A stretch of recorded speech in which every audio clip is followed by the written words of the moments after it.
салом бинандаҳои азизи озодӣ, умедворам хубед ва рӯзи хубе хоҳед дошт. Сарвинозир ҳуло ҳастам ва барномаи навиди бомдодиро чун ҳар вақта дар ин вақту соат тақдиматон мекунам. Имрӯз 12 март аст, соат дар душанбе 11. нахуст сархати хабарҳо. Сардори шӯъбаи корҳои дохилии ноҳияи Ҷайҳун бо иттиҳоми суистифода аз мансаб боздошт шудааст. Раиси вилояти Суғд гуфт, журналистон набояд фақат ситоиш кунанд. Чаҳорсад муҳофизи Рамзан Қодиров аз буҷа маош мегиранд.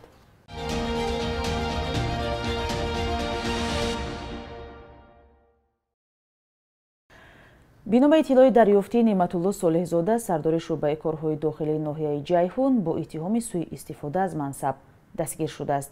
ӯ моҳи январи соли 2020 ба ин мақом таъин шуда буд. дар ҳоле ки дар вазорати корҳои дохилӣ хабари боздошти Солеҳзодаро расман тасдиқ ё рад накарданд, манобеи радиои озодӣ дар додситонӣ ва раёсати корҳои дохилии вилояти Хатлон хабарро таъид намуданд.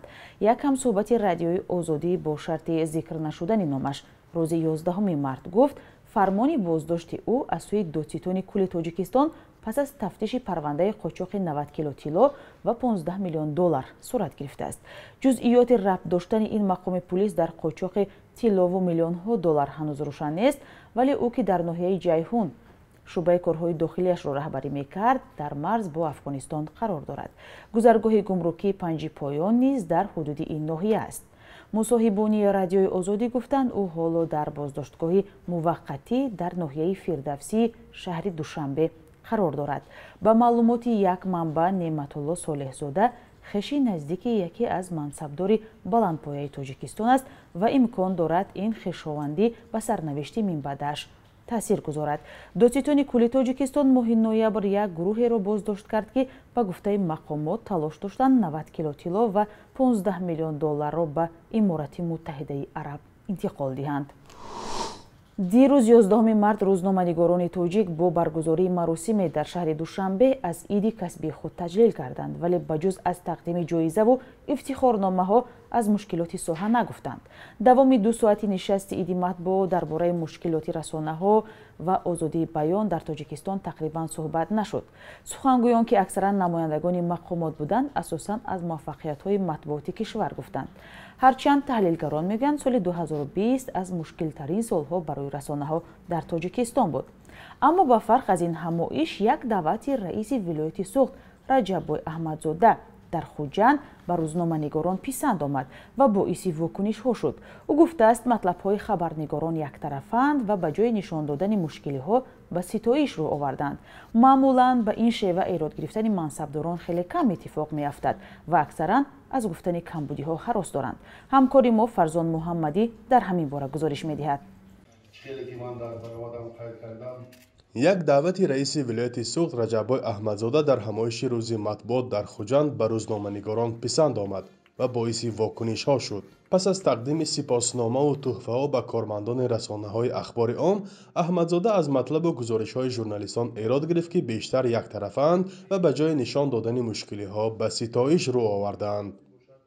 мо бояд беғаразона ҳамин кор кунем, бояд ҳамин диламо, суханамо, амаламо як бошад, гурӯҳбозӣ накунем, хешу таборчигӣ накунем. мо бояд ҳақиқатро гӯем, сафедро сафед, сиёҳро сиёҳро гӯем, одамояд ҷудо накунем, ки ин пулдору ин мисол мансабдор гуфта ҳамин баъд телевизион ба таърифам дар кор не. рӯшан набуд ишораҳои раиси вилоят ба кадом расона ё рӯзноманигорон дахл дорад. аммо Моҳира Раҳимзода, хабарнигори нашрияи ҳизби ҳоким Сухани халқ, дар посух гуфт, ки назар ба солҳои пеш фазои озод барои рӯзноманигорон кам шуда, муносибат бо онҳо яксон нест. барои ҳақиқат гуфтанам, бештари инсонҳо маро дӯст намедоранд.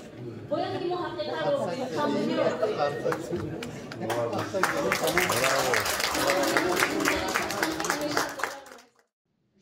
ин дар ҳоле аст, ки ба ақидаи коршиносон ҷуръату ҷасорат дар расонаҳои ахбори ом коҳиш ёфтааст. дар матбуоти ман дар назар дорам маҳаллии мо дар вилояти Суғд мавзӯъҳо маводҳои таҳлилию интиқодӣ хеле кам шудааст. ман фикр мекунам, ки он маводҳое ки масалан имрӯз дар сатҳи бисёр пиар пешкаш шуда истодааст ва пиари баъзан беҳунаронае ҳам ҳаст ва баъзан бисёр пиари дағал ҳам ҳаст ва ошкорои масалан дилбеҳузуркунанда ҳам ҳаст. фикр мекунам ки раиси вилоят ҳам аз ҳамин чиз дигар монда ё хаста шудааст.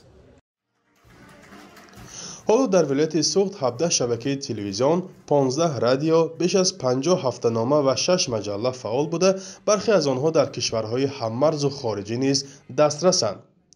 рӯзноманигорон мегӯянд вазъи умумии озодии баён ба шеваи кори онҳо низ таъсири амиқ дорад. дар гузориши ахири созмони хабарнигорони бидуни марз, тоҷикистон аз лиҳози озодии баён дар миёни 180 кишвар ҷойи 161-ро гирифтааст.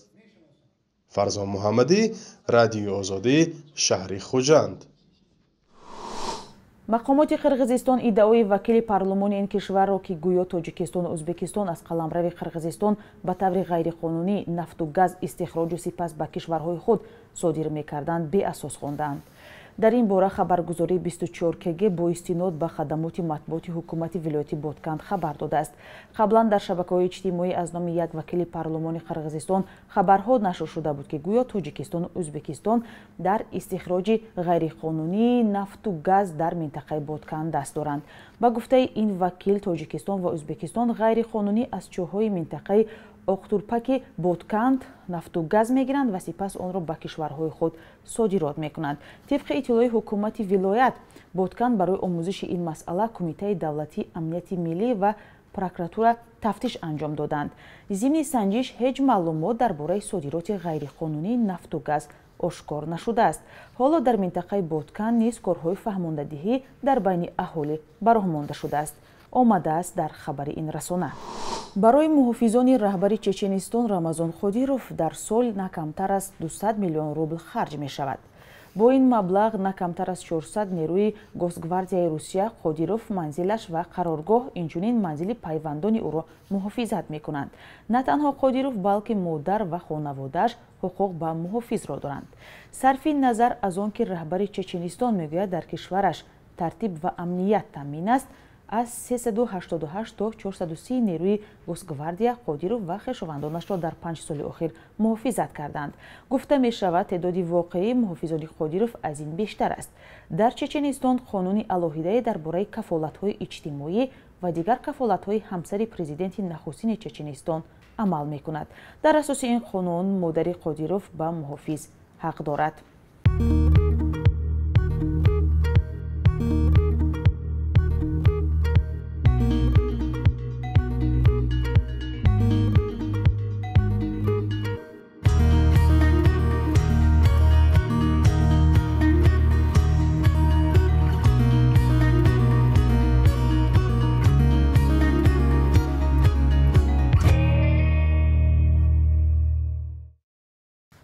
марҳилаи гурӯҳии Лигаи қаҳрамонҳои Конфедератсияи футболи Осиё дар гурӯҳи А бо иштироки қаҳрамони Тоҷикистон Истиқлоли душанбе дар Арабистони Саудӣ баргузор мешавад.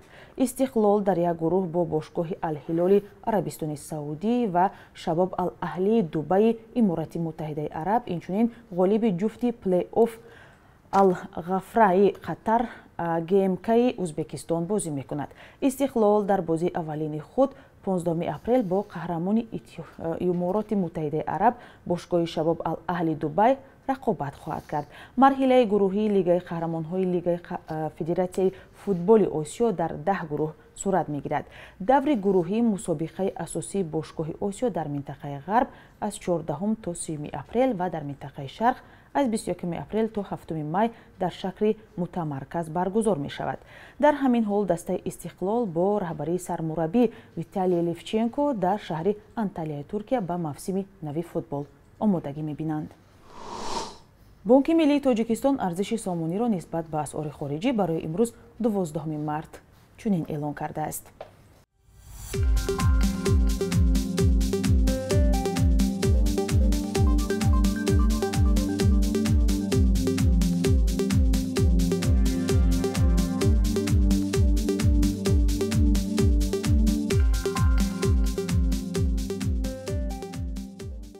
бинандаҳои азиз, ин буд хабару гузоришҳои тозаи тоҷикистону ҷаҳон, ки дар барномаи навиди бомдодӣ тақдими шумо шуд. давоми рӯз ҳамкорони мо шуморо бо матлабҳои аз ин ҳам бештар ошно хоҳанд кард ва то барномаи дигар дар 2 рӯзи баъдӣ худо нигаҳдоратон.